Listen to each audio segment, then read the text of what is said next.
السلام علیکم۔ میں کلیم خان چھوٹی بڑی باتیں کے ساتھ آپ کے ساتھ مخاطب ہوں۔ معزز سامعین، کچھ ذاتی مصروفیات کی وجہ سے پچھلے کچھ دنوں سے غیر حاضر تھا، جس کے لیے معذرت خواہ ہوں۔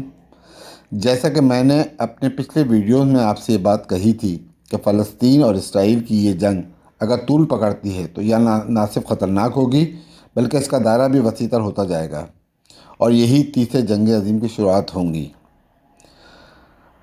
اگر آپ موجودہ صورتحال پر نظر ڈالیں تو یہ جنگ اب صرف فلسطین اور اسرائیل کے درمیان محدود نہیں رہی ہے۔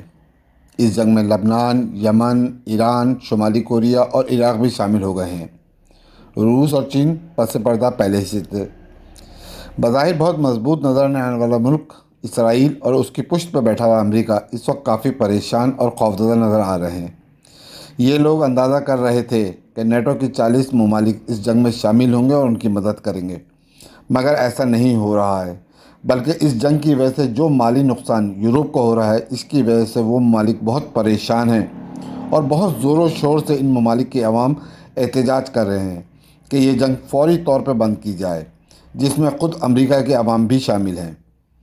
تازہ ترین صورتحال پہ اگر نظر ڈالیں تو یہ بات صاف طور پر نظر آ رہی ہے کہ اسرائیل اور امریکہ کو اس بات کا اندازہ ہی نہیں تھا کہ حالات اتنے خراب اور مشکل ہو جائیں گے۔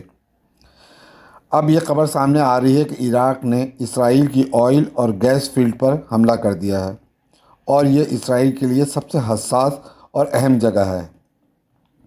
اسرائیل شروع سے کوشش کر رہا تھا کہ اس جگہ جنگ نہ پہنچے، مگر وہ پہنچ رہی ہے، اور عراق نے اسی جگہ پر حملہ کر دیا ہے، اور یہ وہ جگہ ہے جہاں دنیا بھر کے سرمایہ داروں نے اپنی انویسٹمنٹ کر رکھی ہے۔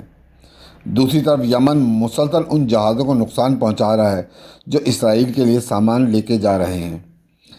عراق کے حملے کے بعد ہم یہ بات کہہ سکتے ہیں کہ یہ جنگ اب ریڈ سی سے نکل کر میڈیٹرینین سی کے اندر داخل ہو گئی ہے۔ امریکہ، برطانیہ اور اسرائیل کی کوشش ہے کہ یہ جنگ میڈیٹرینین سی یعنی بحر روم میں نہ پھیلے، مگر یہ جنگ اب بحر روم یعنی میڈیٹرینین سی تک جا پہنچی ہے۔ ادھر غزہ میں اسرائیلی ہیلی کاپٹر اور وار پلانٹ پر بہت بڑا حملہ ہوا ہے۔ پہلی دفعہ surface to air missile launch کیے ہیں جو روسی ساختہ ہیں، اور اسرائیل اس بات کو سمجھ نہیں پا رہا ہے کہ یہ میزائل ان تک کیسے پہنچے۔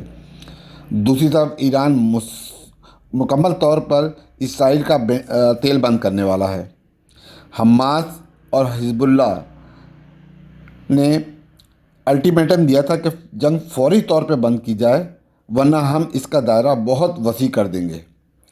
پھر ہم یہ دیکھ رہے ہیں کہ یمن کس طرح کھل کر سامنے آیا ہے اور اپنے حملوں میں کافی تیزی کر دی ہے، اور ریڈ سی مکمل طور پر اسرائیل کے لیے بند ہو گئی ہے۔ معزز سامعین، صاف طور پر نظر آ رہا ہے کہ یہ جنگ طویل ہو رہی ہے، جو خود اسرائیل بھی یہی چاہتا ہے، کیونکہ اس کے عقیدے کے مطابق دجال کی آمد سے پہلے ایک بہت بڑی جنگ ہوگی، اور اس میں اسرائیل کی یہ پوری کوشش ہے کہ جنگ تیسری جنگ عظیم میں تبدیل ہو جائے، اور شاید امریکہ اس بات کے لیے تیار نہیں ہے۔ اب اگر موازنہ کریں تو ایک طرف اسرائیل، امریکہ، برطانیہ، جرمنی اور کچھ اور ممالک، تو دوسری طرف فلسطین، لبنان، یمن، ایران، روس، چین جیسے ممالک موجود ہیں۔ ان تمام صورتحالوں کو دیکھیں تو یہی بات سمجھ میں آ رہی ہے کہ یہ تیسرے جنگ عظیم کی شروعات ہے، اور اس جنگ میں اللہ تعالیٰ مسلمانوں کو فتح نصیب فرمائے، آمین۔ سب لوگوں کے لیے دعا گو ہوں کہ اللہ تعالیٰ آپ سب کو اپنے حفظ و امان میں رکھے، آمین۔ میرے چینل کو لائک اور سبسکرائب کرنا نہ بھولیں۔ بہت شکریہ۔